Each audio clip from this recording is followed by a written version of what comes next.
buenas noches a todos. Ha sido un día muy largo, ustedes están cansados después, pero ha sido un día maravilloso porque no podríamos imaginar una manera mejor de iniciar 2012.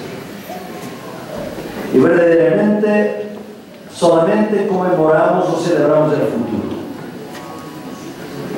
El pasado está, en este caso, siempre al servicio del futuro. Ese gran momento inaugural de hace 18 años es nuestro futuro ahora,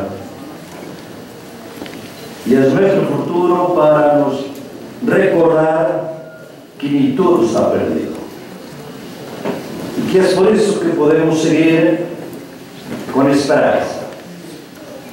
Esperanza es lo que los jóvenes más necesitan, todos nosotros, por supuesto, pero los jóvenes sobre todo. Y mi mensaje es un mensaje de esperanza. Las lecturas radicales de nuestro tiempo no tienen que ser apocalípticas. Ni todo está en ruinas. Hay gente que se mueve, hay gente inconforme, hay luchas por todo el mundo. Yo viajo por mi vida hoy por muchas partes del mundo y veo ese dinamismo enorme de resistencia alternativa. Un anciano de 74 años decide hacer una huelga de hambre en India para acabar con la corrupción en el estado de India.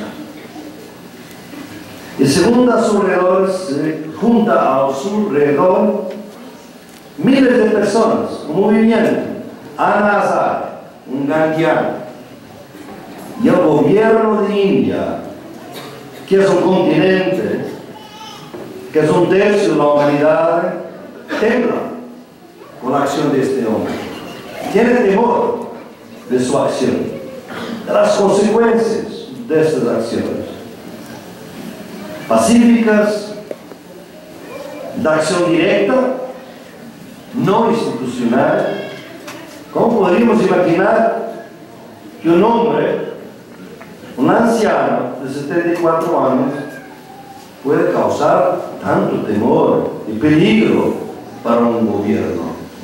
Los gobiernos parecen ser muy fuertes, pero son muy frágiles. Y tenemos que en nuestros análisis analizar los dos casos, los dos lados.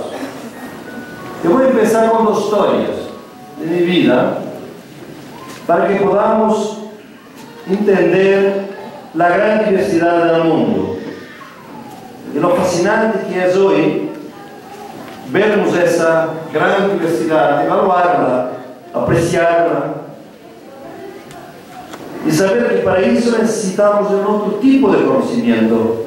Este que tenemos, no dominante, lo que enseñamos en las universidades, no es suficiente. Además, nos impide de ver las historias maravillosas del mundo que resiste y que produce alternativas, porque es verdad que es muy difícil imaginar el fin del capitalismo hoy, pero es igualmente difícil imaginar que no tenga fin, porque todo es histórico, y por eso tiene un principio y un fin. Y para sabermos que por veces hay pequeñas señales de las cosas que se mueven, aquí, cuando Salvador, compañero Salvador, se montó a mí, me veo decir de su gratitud, de su agradecimiento, por así decir, de un estudiante mío, mexicano, en Coimbra, en el doctorado, por el apoyo jurídico y político que da a su comunidad. Si un joven dentro de la universidad haciendo estas cosas, no podía imaginar y encontrar esto aquí. Es las dos historias. Hace unos años yo estaba empezando un proyecto en Colombia. Algunos me perdonen si la conocen la historia, pero ya la he contado en los contextos, ¿no? Yo estaba haciendo un trabajo donde estábamos estudiando los diferentes sistemas de justicia dentro de Colombia, la oficial, la guerrillera, la paramilitar, la indígena, la afrocolombiana, etc. Y llega a mi oficina uno de nuestros asistentes, investigadores, era un joven que estaba en la Facultad de Derecho, y estaba en el primer año de la Facultad de Derecho, y era indígena arhuaca. Y llega a mi oficina llorando, me dice: profesor, estoy a llorar, estoy totalmente desesperada. ¿Qué pasó, Elizabeth? Era su nombre, digamos, de los entre. ¿Qué pasó? No, yo estaba en la clase de derechos reales. Derechos es una clase de derechos, de propiedad del primer año. Y estaba en la clase y el profesor me estaba diciendo que la tierra es un objeto, es un recurso natural que puede ser de propiedad individual, que se puede vender, que se puede comprar, y que hay un derecho, los derechos reales, los derechos de propiedad, que permiten exactamente transaccionar la tierra. Yo levanté mi brazo después de oír todo esto y pedí licencia al profesor para hablar, y le dije: mira, y mi comunidad no es así, era del Sierra Nevada, Cucuyo, Arhuaca, no es así porque nosotros no podemos comprar o vender la tierra. La tierra no nos pertenece. Nosotros pertenecemos a la tierra. El profesor me miró y dijo: mira, yo aquí enseño el Código Civil. No me interesan esas otras concepciones que hay por ahí. Mira, esta universidad estaba produciendo desconocimiento. Y las universidades producen desconocimiento en el proceso de supuestamente crear conocimiento. Yo lo que le digo fue esto: mira, tú es superior a tu profesor, porque realmente tú estás aprendiendo en la Facultad de Derecho la concepción liberal, eurocéntrica, capitalista de propiedad, pero no te olvidas que esa no es la única que existe. Hay una otra concepción de propiedad comunal, ancestral, de territorio sagrado, y que esa es tu concepción. Y tu profesor es ignorante porque no sabes, y tú sabes las dos. Él se quedó muy contento. Y yo quizás también.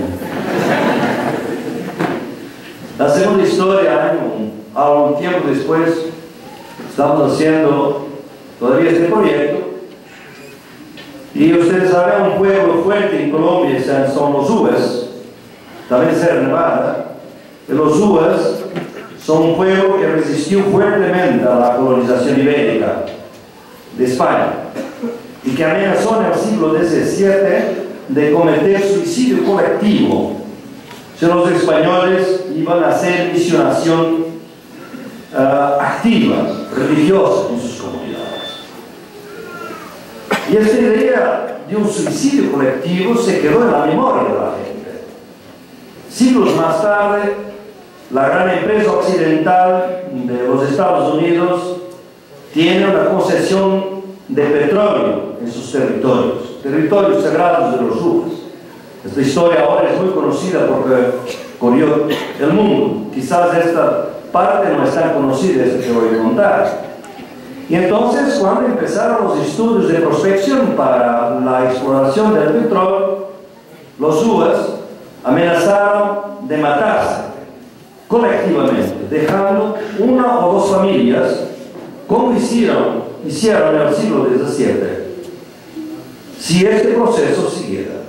Y en Colombia se quedó un poco preocupado el gobierno desde entonces, porque realmente la amenaza era una amenaza seria, porque venía de un pueblo que ya antes, en el siglo XVII, había hecho eso, ¿no? Y entonces el ministro del Medio Ambiente va de helicóptero a la Sierra Nevada para explicar a los Uas los ventajas de la exploración petrolera. Y ahí va con sus asesores, estamos todos, hay un círculo, los taitas, que son los ancianos, los jefes de los pueblos de la Sierra Nevada, se juntan alrededor del ministro y el ministro cuenta las maravillas de toda esta exploración petrolera. Los beneficios, vamos a tener escuelas, vamos a tener carreteras, vamos a tener hospitales, vamos a tener todo. Señores, esta es una cosa muy buena para ustedes, ¿no? Y habla acá durante una hora. Al final de la hora, pregunta, ¿qué me dicen? ¿Qué comentan? Con una cara muy estúpida, risonha, así muy de risa. Porque, claro, ya saben cuál es la respuesta. La gente está contenta. Silencio total. Si queda un poco nervioso, mira a su secretario y le pregunta, ¿he dicho algo errado? No, señor ministro, todo correcto. No, usted. Pregunta de nuevo, la gente, silencio. Y entonces, yo me dice, no comprendo, le he traído buenas noticias, ¿qué pasa? Hasta que el anciano, lo taita más viejo, levanta el brazo y dice, señor ministro, lo habemos oído con todo el respeto y seguimos con mucha atención todo lo que nos ha dicho. Pero nosotros, para responderle, contestar a sus propuestas, tenemos que consultar nuestros ancestros. El ministro mira, ya con una cara un poco, digamos, hostil. Ancestros. Los ancestros están muertos. Ustedes son los vivos de la comunidad. Ustedes deben decidir. Y el taita dice, no, los ancestros son vivos. Están aquí, en este círculo. El ministro miró de nuevo, el secretario, pregunta, ¿qué hago? No, dice que tienen que consultar los ancestros. Entonces el ministro les dice, entonces por favor consulten los ancestros. Y el taita se levanta de nuevo y dice, solamente podemos consultar nuestros ancestros cuando es la luna nueva. Ahí el ministro se quedó realmente muy mal. Digo, ustedes están bromeando conmigo, ustedes no quieren conversar conmigo. Miren, mi helicóptero tiene que regresar durante el día, está casi noche, no puede viajar de noche. Yo me voy y se fue. El día siguiente, los periódicos de Bogotá decían, por supuesto, en grandes títulos, los UAS se rehusaron a hablar con el ministro del Medio Ambiente. Ustedes ven que los UAS no se rehusaron a hablar con el ministro. Quisieron hablar en sus términos, segundo su lógica, segundo su conocimiento. Entonces, ¿para qué traigo estas dos historias? Para les decir que el mundo tiene una diversidad epistemológica enorme. Epistemología es una palabra muy difícil, pero muy sencilla en lo que significa. Ese es todo el estudio sobre las condiciones del conocimiento válido. ¿Qué es conocimiento válido? Eso es hacer epistemología. Simple. Entonces, si nosotros miramos la diversidad de conocimientos a nuestro alrededor, podemos decir que probablemente la gran fuente de todos los problemas que pasamos hoy es un problema epistemológico, es un problema de conocimiento. Y por eso hay que empezar en serio con esta cuestión en nuestras luchas.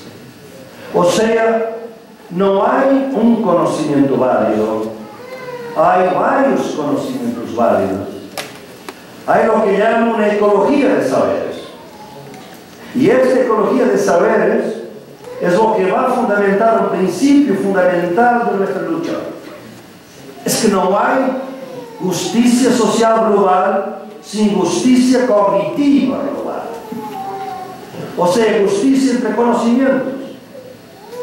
porque todos los genocidios fueron concomitantes con la destrucción de los saberes de las personas que eran asesinadas y destruidas. O sea, no hay genocidio sin epistemicidio. Palabra dura, pero es linda para mostrar la vehemencia de la destrucción de saberes. Entonces hay que rescatar todo ese saber para podermos empezar a sermos un poco más humildes en nuestro conocimiento. Sabemos que no sabemos, que la cultura, todas las culturas son incompletas, todas tienen problemas y que necesitamos diferentes tipos de saberes. Por supuesto, si yo quiero ir a la luna, necesito del conocimiento científico. Pero si quiero defender y proteger la biodiversidad de estos territorios de América Latina, necesito del saber indígena. Todo necesito de los dos. Y tengo que saber para qué quiero, qué tipo de conocimiento que dispongo.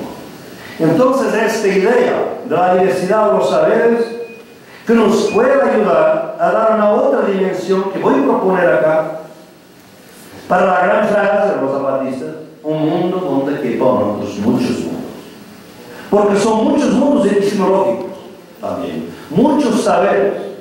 Y eso nos ayuda, tal vez, a también entender mejor lo que son las izquierdas, lo que son las variedades de las luchas y de nuestros objetivos. Miremos el continente. Nuestro continente es quizás hoy en día el continente más avanzado en la lucha antiimperialista. Es el único continente del mundo donde se habla hoy, de nuevo, en socialismo. Socialismo del siglo XXI, socialismo comunitario en Bolivia, socialismo de la Revolución Ciudadana en Ecuador. Y ningún otro país del mundo o región del mundo se habla hoy de socialismo. Pero lo más rico, como vamos a ver, es que se habla de socialismo con muchas otras palabras en este continente.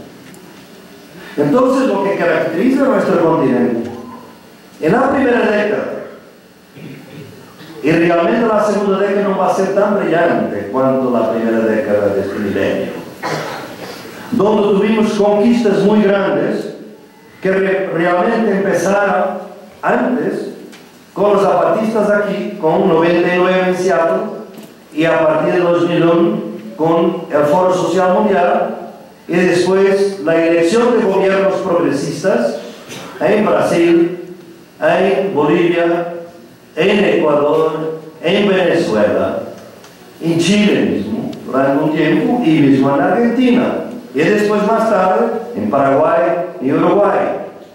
Gobiernos, Nicaragua de las dudas, pero gobiernos que se constituyeron durante todo este periodo como parte de un gran proceso de movimientos sociales.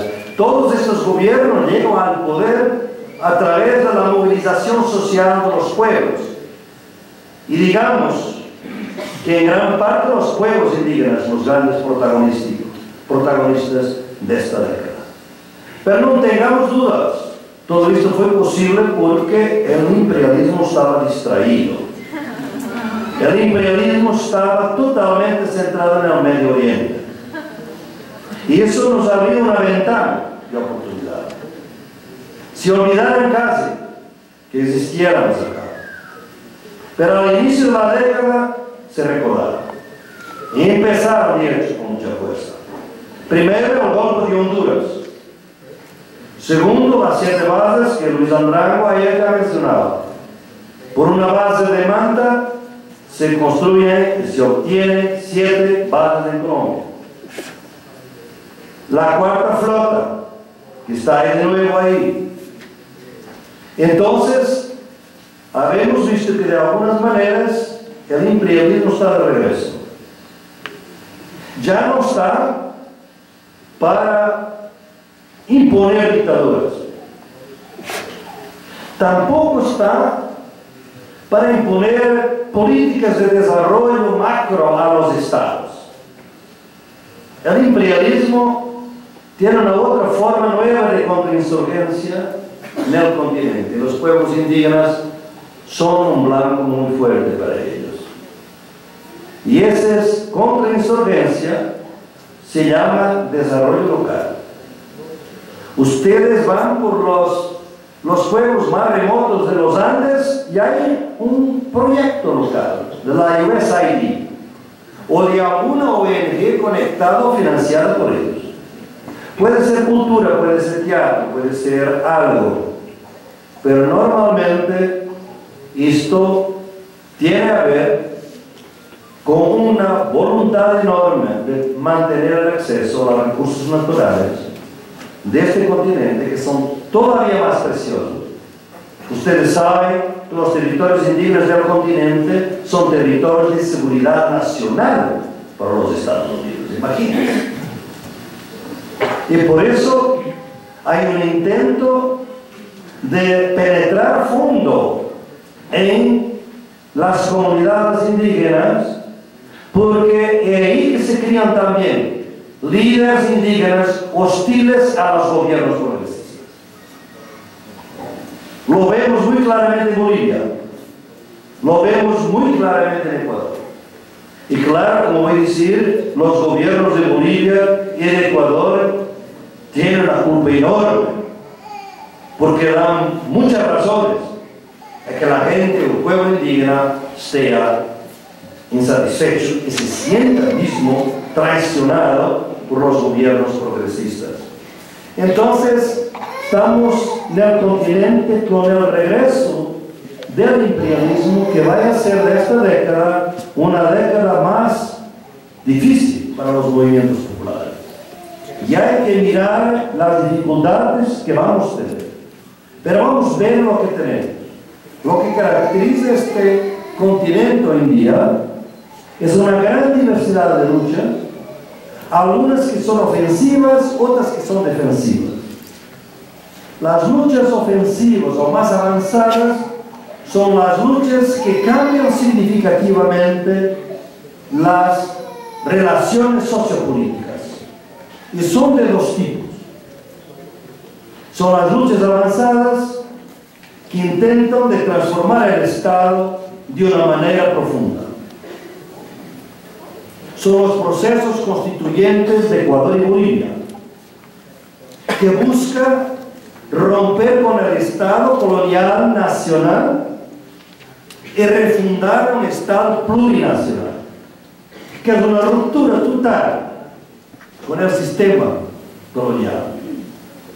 Y hay las luchas ofensivas o avanzadas que también producen cambios significativos en las relaciones sociales, pero en total autonomía en relación al Estado. El mejor ejemplo, más brillante de todos, es el zapatismo. Entonces son tipos distintos de luchas, y entre estos dos tipos hay otros que son híbridos, fuertes también. Otro movimiento ofensivo fuerte en América Latina hoy en día es el movimiento Los Sin Terra. El movimiento Los Sin Terra actúa dentro y fuera del Estado, ocupa ilegalmente y negocia con el Estado en las condiciones concretas de Brasil. Hoy es un proceso que lo he estudiado y participado muy intensamente para mirar cómo se puede estar dentro y fuera en ciertas condiciones políticas. Entonces, nunca ha sido tan verdadero que tenemos que analizar toda esta variedad para vernos en qué condiciones, qué luchas son posibles o las mejores. Pero no hay un tipo de lucha mejor que otro en todos los casos. Hay que mirar esta diversidad. Por eso empecé con las historias de la ecología de saber. Hay ecologías de izquierdas, hay ecologías de movimientos progresistas en el continente, porque no podemos desperdiciar la experiencia de este continente, la riqueza de la gente, porque hay movimientos que son estos más avanzados, pero tenemos mucha lucha defensiva. mucha lucha, mucho más retrasada, que es una lucha defensiva. Es una lucha que visa recuperar lo que se ha ya conquistado y se está en riesgo de perder. La lucha defensiva es para no perder de todo lo que se ha conquistado. Y tenemos muchas luchas de ese tipo en este momento. Por ejemplo, la lucha contra la criminalización de la protesta es una de las luchas más fuertes que tenemos en el continente hoy en día. Tenemos en Chile más de 200 indígenas enjuiciados por terrorismo. Y tenemos unas decenas, vergüenza realmente, en Ecuador también. Y quizás vamos a tener más en Bolivia. ¿Qué han hecho estos líderes indígenas? Han bloqueado carreteras para impedir que las madereras, la minería, entren en sus territorios. O sea, la ley antiterrorista para criminalizar el protesto social de los pueblos indígenas. Tenemos paramilitarismo fuerte en todo el continente. No es Colombia, es aquí, como sabemos. Es en Costa Rica, para sorpresa de algunos. Brasil, Ecuador, Bolivia. Tenemos paramilitarismo con más o menos apoyo del Estado, depende de las situaciones. Mi apelo aquí también es no apenas a la diversidad, sino también a la complejidad. No son todas las situaciones iguales. La complicidad entre los paramilitares y el gobierno colombiano o mexicano son distintas de lo que es del paramilitarismo en Esmeraldas, por ejemplo, en Ecuador, o en Bolivia, en Santa Cruz de la Sierra. Son situaciones distintas, pero siempre lo mismo objetivo es tener los territorios indígenas como blanco, porque es ahí que está la biodiversidad, es ahí que está el agua, es ahí que están los recursos naturales. Y es por eso que los pueblos indígenas son tan protagónicos en este continente. Y es por eso que nosotros tenemos que repensar toda la teoría crítica, todos los marxismos. Un gran marxista de este continente, José María Mariátegui, fue el único que en los años 30, un hombre que murió con 42 años, muy enfermo, que ha dicho: el pecado original de la América Latina es que está siendo construida sin el indio y en contra del indio. Este señor, al decir esto, fue insultado por los dirigentes comunistas de Moscú, y el especialista de América Latina viajó a Lima para decir: usted es loco, la revolución socialista hecha por obreros, los indios son un residuo del pasado. ¿Cómo puede usted estar a defender a los indios? Ellos son un residuo de la historia. Este hombre iba a ser probablemente expulsado de su partido, y quizás cosas peor. Estábamos en el inicio del stalinismo, le podía pasar, pero la enfermedad lo mató muy temprano. Después de eso, esa gran obra de Mariátegui, que muchos han olvidado, un gran marxista, por el nombre, como un otro, reciente ahora, Álvaro García Linera, pero que tiene una teoría y quizás una práctica distinta en ese momento en Bolivia. Pero estas luchas ofensivas y defensivas son los que debemos tener en mente para no pensar con grandes, digamos, romantismos o con grandes triunfalismos. Hay aquí procesos muy difíciles de la gente. Y esas luchas defensivas, no vamos a decir que esas luchas defensivas se pueden hacer en el Estado, en autonomía del Estado. Hay que mirar las condiciones concretas de cada lucha. Las madres de las jóvenes desaparecidas, asesinadas en Ciudad de Juárez. Ciudad de Juárez tiene un movimiento fantástico de mujeres que buscan sobre todo saber el paradero de sus hijas asesinadas y llevar a la justicia a los matadores, los asesinos. Tienen que tratar con el Estado. El Estado es corrupto, todos lo sabemos. La justicia no funciona, la impunidad es total. Pero ¿cuál es la alternativa para estas mujeres? No hay otra manera de intentar honrar la memoria de sus hijas, la dolor de las familias, sino poder intentar desesperadamente un cambio en las relaciones judiciales del Estado. Y es porque el Estado es una relación contradictoria, que en algunos países no vale la pena intentar, porque no es contradictoria. Yo siempre me recuerdo con mis amigos cuando estábamos en el periodo ya de Pinochet, y los colegas y amigos que estaban del tiempo de Allende, y andaban unos discutiendo acceso al derecho. Y la gente decía, ¿acceso a ese derecho? No lo creemos. Porque es un derecho que criminaliza a los ciudadanos, las clases populares. Pero claro, después de las dictaduras, hay algunas leyes que pueden ser utilizadas de una manera contrahegemónica. Así, la segunda característica del continente es que tenemos posibilidades de uso contrahegemónico de instrumentos hegemónicos. Voy a explicar. Un instrumento hegemónico es un instrumento de las clases dominantes. Es un instrumento que funciona y que fue diseñado para servir los intereses de la clase dominante, pero en ciertas condiciones históricas. Tal y cual con una arma, ela puede ser utilizada en contra de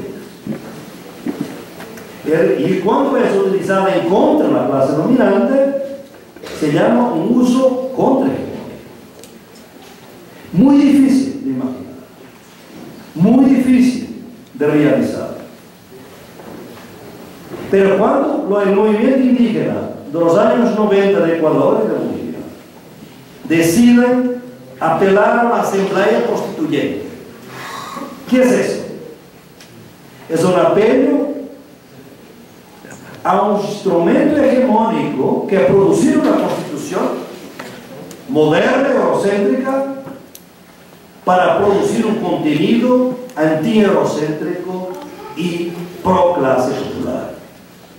El constitucionalismo transformador que se había realizado en el continente es un proceso muy curioso e importante de analizar. Y ustedes piensen, ¿por qué los jóvenes de Chile ahora piden una asamblea constituyente? ¿Por qué los jóvenes de Túnez piden una asamblea constituyente? Es la refundación del Estado. Es la idea de que el Estado colonial, el Estado nacional, el Estado capitalista tiene sus días contados. Pero quizás en este momento no podemos imaginar una otra forma de agregar y de administrar la complejidad que no sea una cosa llamada Estado, pero puede ser una cosa totalmente distinta. Miren, la propuesta del Estado plurinacional es revolucionaria, porque lo que dice es que en un Estado hay varios tipos de naciones. Hay la nación cívica, todos son ecuatorianos, todos son bolivianos, todos son mexicanos. Pero hay las naciones étnico-culturales, naciones mayas, aymaras, quechuas. Y entonces podremos coexistir dentro del mismo país la nación cívica y naciones étnico-culturales, de la plurinacionalidad y la interculturalidad. Y hay momentos en que somos todos mexicanos, por ejemplo, si está el team de fútbol, por ejemplo, de México, o de Ecuador, todos somos ecuatorianos, o bolivianos, o mexicanos en ese momento. Pero cuando queremos nuestras memorias, nuestra historia, nuestra cultura, nuestro derecho, el derecho indígena, que es tan fuerte en este continente que está siendo destruido y además está siendo destruido mismo en Bolivia y en Ecuador en este preciso momento. No voy a entrar en detalles, pero es parte de mi trabajo, donde tenemos una consagración constitucional del derecho indígena y una ley ordinaria que la destruye. O sea, las constituciones pueden ser muy progresistas, pero son un pedazo de papel. El proceso constituyente empieza cuando la constitución está hecha. Y sobre el peligro, ese es mi consejo a los jóvenes chilenos y a las luchas de Tunisia, y de España, y de Portugal en este momento, por la idea de una asamblea constituyente de refundar el Estado, porque este Estado está corrupto, porque la democracia se esvació completamente con el neoliberalismo. Porque en este momento lo que tenemos no es una democracia, es una democradura. Es una mezcla de dictadura con democracia. Porque es democracia solamente para los poderosos y es dictadura para las clases populares. Entonces vivimos en sociedades que son políticamente democráticas y socialmente fascistas. Y la lucha tiene que ser por una lucha antifascista y no tener ilusiones. Pero sin dejar que la democracia caiga solamente en las manos de la derecha, porque la democracia tiene que ser representativa solamente. Hay una tradición riquísima de democracias de diferentes tipos. Las maneras comunitarias de los pueblos indígenas no son democráticos. Claro que son democráticos. Les cuento el resto para que entiendan un poquito más. Porque la Constitución de Bolivia dice una cosa maravillosa. Hay 3 tipos de democracia: representativa, participativa y comunitaria. Nosotros habíamos trabajado, estudiado la democracia representativa y participativa, pero nunca nos había pasado en la cabeza, o sea, los intelectuales que trabajan en la universidad, la democracia comunitaria que viene de los movimientos populares y que es introducida en la Constitución. Entonces, esto crea tensiones democráticas de gran riqueza, de gran complejidad analítica. Les doy un ejemplo. Estamos en Bolivia en 2010, hay elecciones. La derecha piensa que todas las elecciones son manipuladas por Evo Morales y por él más, y por eso está siempre, la oposición está siempre muy atenta a toda la posibilidad de fraude. En este caso, no es la situación, es cada la opuesta de la situación de México. Entonces, en una comunidad, 99% de la gente vota en una sola persona. De inmediato, el partido de la oposición entra con una demanda en el Tribunal Electoral. El presidente del Tribunal Electoral, que además trabaja conmigo ahora en nuestro trabajo. Y este presidente miró la cosa y dice: ¿qué es? 99% es fraude. Sí, claro, es posible que una comunidad, 99% de la gente vote en la misma persona. Hay fraude. Vamos a examinar lo que pasó. Mandó 2 brillantes jóvenes juristas, abogados del Tribunal de la Corte, mandó a la comunidad. ¿Qué pasó en esa comunidad? Y la gente de la comunidad empezó a hablar. ¿Qué hicimos? Mira, lo que hicimos fue lo siguiente: subimos 4 días reunidos para discutir cuál sería el mejor representante de nuestro pueblo. Y al final de los 4 días llegamos a la conclusión que era este señor. Y por eso, por consenso, votamos todos en él. O sea, un acto de democracia de alta intensidad fue visto como una posibilidad de fraude. En cuanto la gente de La Paz no pierde más que 5 o 10 minutos para poner su voto, esta comunidad había pasado 4 días deliberando quién era el representante del pueblo. O sea, la democracia de alta intensidad, que para la visión eurocéntrica era un fraude. Mire, claro que teníamos en este caso un presidente de la Corte Electoral que tenía algún conocimiento del pluralismo jurídico y y sabía un poco de interculturalidad jurídica y de interlegalidad, un concepto que algunos de ustedes han oído. Entonces, yo pienso que esto muestra la complejidad de las luchas en que tenemos en este momento en el continente. Y además por una tercera razón, es que si tenemos mucha urgencia en muchas de nuestras luchas, por ejemplo, en el cambio climático, los pueblos indígenas nos han dicho que la cuestión climática es una cuestión civilizatoria.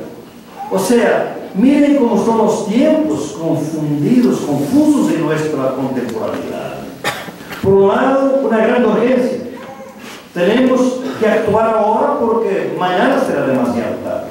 La ONU dice que después de 2015 el calentamiento global es irreversible. Pero todos nosotros sabemos que para transformar los sistemas productivos, el enemigo que está dentro de nosotros, que es el capitalismo, ya no es un modo de producción, es un modo de vida, de nuestra vida, de nuestras subjetividades. Eso exige un cambio civilizatorio. Y la importancia del zapatismo es que de alguna manera vislumbramos como una pequeña ventana lo que será ese cambio civilizatorio. Pero claro, tiene que ser mucho más amplio, tiene que ser mucho más largo. Y hay aquí un problema de escala y un problema de tiempos.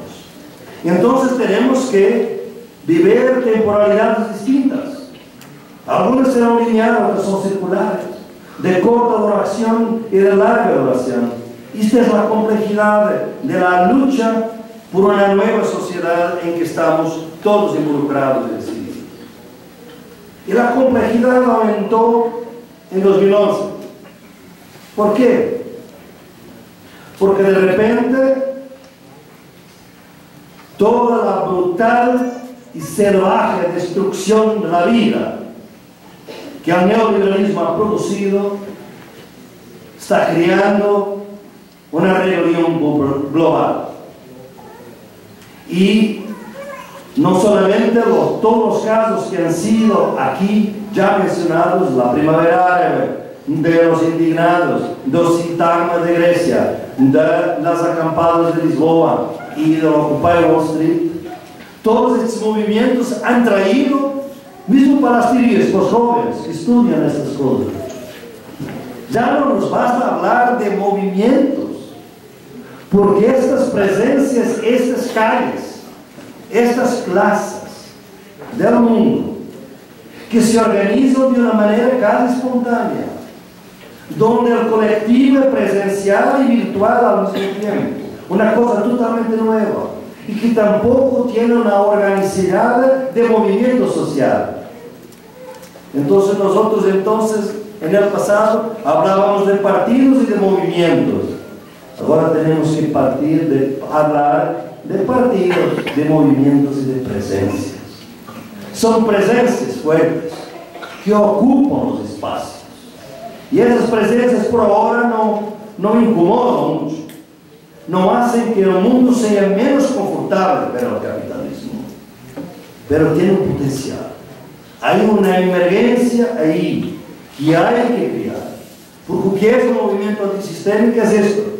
Es un movimiento que hace con que el mundo sea menos confortable para el capitalismo. Entonces nosotros tenemos que saber cuándo eso ocurre. Y esa ocurrencia está obligando a nuevas formas de autonomía. Realmente algunas personas y mismo teóricos han dicho, quizás es verdad, que uno de los casos más interesantes de este año, de 2011 que pasó, fue que en todos estos movimientos, y ya lo habíamos visto para nosotros que trabajamos con el movimiento indígena, esto ya no es nuevo, porque el movimiento indígena, muchos de los movimientos se rehusan a definir sus luchas en izquierda o derecha. Por ejemplo, no hablan de socialismo tampoco. Y es curioso que este movimiento de las plazas y de las calles del mundo tampoco hace referencia a las izquierdas eurocéntricas. O sea, todo este movimiento está siendo hecho a partir de las ruinas de la socialdemocracia y del socialismo real. Quizás la tradición eurocéntrica que se mantiene de alguna manera es el anarquismo. Ya hay referencias a eso. Está bien, la otra palabra es autonomismo, ¿no? O autonomía. Pero eso es lo que de alguna manera tenemos que saber que es nuevo, porque es una autonomía intercultural. ¿Y por qué es intercultural? Porque nosotros hoy, si miramos lo que está pasando con estas luchas de los indignados, con las luchas de los pueblos indígenas, lo que vemos es que estas luchas no fueron previstas ni mismo por el marxismo, por la teoría crítica eurocéntrica. Todas las grandes luchas de los últimos 20 años son conducidas por gente que fue invisible para el marxismo. Yo soy un marxista, pero tengo que reconocerlo. Las mujeres, los indígenas, los campesinos, los gays y las lesbianas, ausentes, totalmente ausentes. ¿Por qué?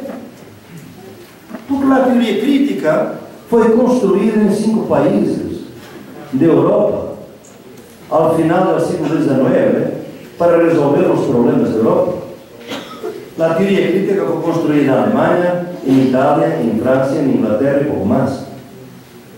En cuanto a las transformaciones más progresistas del mundo, más novedosas, han ocurrido en el sur global, con otras preocupaciones, con otras culturas. Por eso, estos protagonistas no usan los términos de la izquierda tradicional.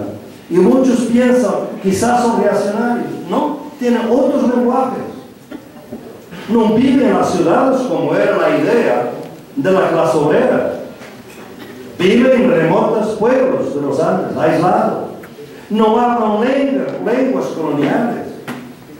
Hablan las lenguas que estamos aquí, Tzotzil, Tetal, Aymara, Maya, Quechua, Kiswahili, Urdu, Hindi. Como en India, los Dalits, los pueblos Adivasi, no hablan lenguas coloniales. Y cuando traducimos de sus lenguas, sus aspiraciones, sus ideas de futuro en lenguas coloniales, no sale socialismo, no sale comunismo. Lo que sale es territorio, dignidad, respeto. Palabras espiritualidad, palabras que la izquierda eurocéntrica no sabe qué hacer. Espiritualidad, ¿qué es eso? Se dice, pero no se siente. Y es por eso que ustedes entienden que en esta sala, en este espacio, en estos últimos días, sentimos una densa e intensa corriente caliente de racionalidad. Sentipensante, como diría Orlando Fasgorda. Esta mezcla que es imposible dentro de un marco eurocéntrico. Y por eso necesitamos la epistemología del sur. Porque ahí sí, las emociones son parte de nuestra fuerza, de nuestra racionalidad.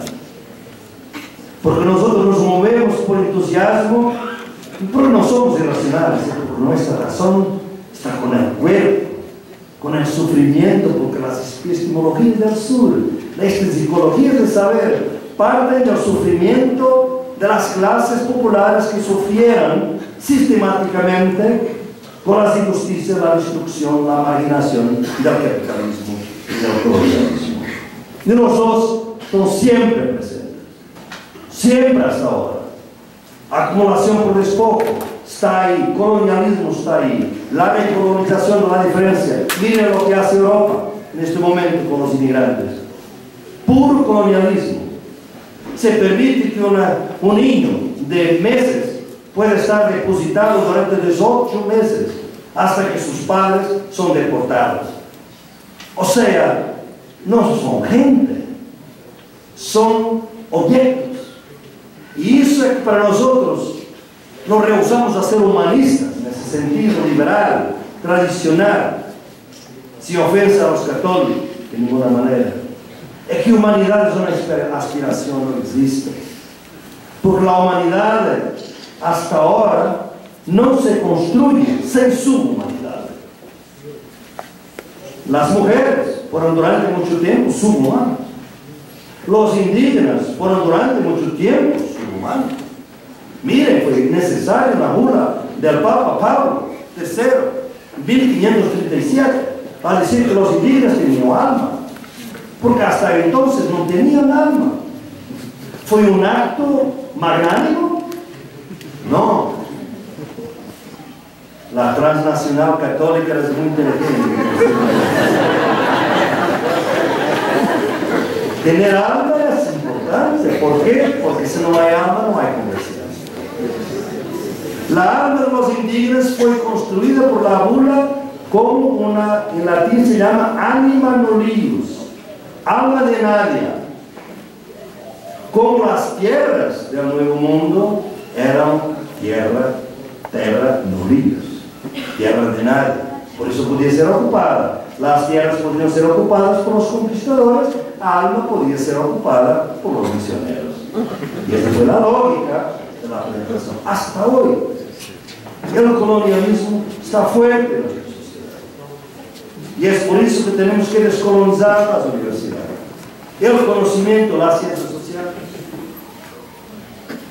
Porque debemos de seguir pensando, nuestros profesores aquí en el continente consiguen enseñar a sus estudiantes con la idea que la filosofía nació en Grecia. No saben que nació en África, en Persia, en India.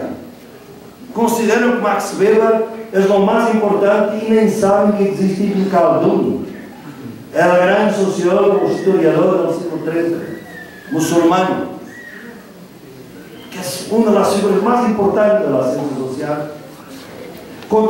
Seguimos diciendo que la primera universidad fue en Bolonia, en 1200, cuando de hecho la primera universidad fue en Timbuktu, en Mali. Es decir, todo este conocimiento es un desconocimiento. Hay una historia, otras historias, mucho más allá de la historia universal europea. Entonces, lo que estamos entrando hoy, en términos preverdes, la complejidad nos obliga a no desperdiciar todos los instrumentos que vamos logrando.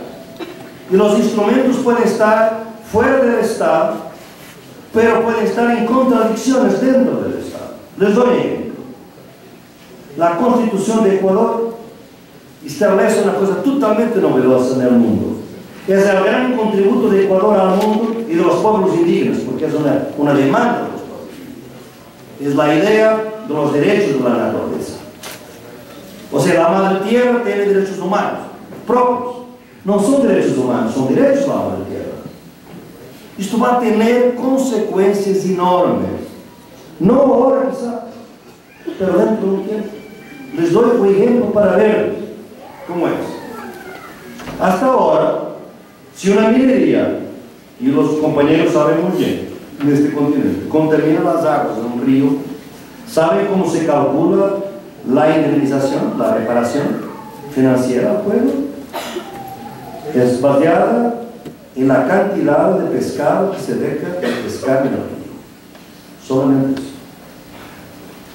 Porque se calcula que el resto no va a la tierra. Con los derechos de la naturaleza, la reparación tiene que incluir la restauración de los ciclos vitales de la madre tierra. O sea, todo el entorno que cría el ecosistema donde están los peces, no solamente los peces. Por eso es un cálculo totalmente distinto de lo que tenemos ahora. ¿Va a ser posible hacerlo ahora? No sabemos. Pero es algo que está en la imaginación. Esta es imaginación emancipatoria jurídica en el mundo. Y nacen los pueblos. Y quizá va a ser violado. Pero nadie va a eliminar esta posibilidad nueva que se ha creado y que ha sido imaginada. No son intelectuales en una oficina. Ningún intelectual, ningún especialista de constitucionalismo hubiera pensado en los derechos de la naturaleza. Quizás algunos ecológicos radicales, como Leopoldo, aquí en los Estados Unidos también, Hubo un caso en Sierra de club, ¿cómo se llama? Sierra Club, que tuvo un caso interesante en California, pero como derecho, esto nunca se mantuvo. O sea, en términos de mi trabajo teórico, estamos en periodo de sociología de emergencias. Hay cosas que están emergiendo. Hay que valorar. Para mí el zapatismo es una gran emergencia y que se está reproduciendo a muchos niveles. Y esta emergencia es su capacidad reproductiva, es la capacidad de reproducir cosas distintas de él. No reproducir solamente lo que es igual, porque nosotros fortalecemos por la diversidad. Entonces, yo pienso que en este momento es muy claro para los jóvenes, para todos nosotros, que ni todo está perdido, como diría Mercedes Sosa. Vivo en los peores momentos de la Argentina, ni todo está perdido. Hay cosas nuevas. Las luchas más importantes son las más próximas. Ustedes, los más jóvenes, no pierdan su tiempo en escoger cuál es la lucha más importante en que quieren involucrarse. Ustedes no escogen las luchas escogen a ustedes. Y es por eso que nosotros somos optimistas trágicos. O sea, estamos conscientes de las dificultades, que son enormes con este neoliberalismo salvaje, destruidor, depredador, que ahora los europeos finalmente ven que es. Después de lo difundido por todo el mundo, estamos sufriendo las consecuencias. Pero nos rehusamos a admitir que no hay alternativas. Y es esa rehúsa, combinada con las dificultades, que hace de nosotros rebeldes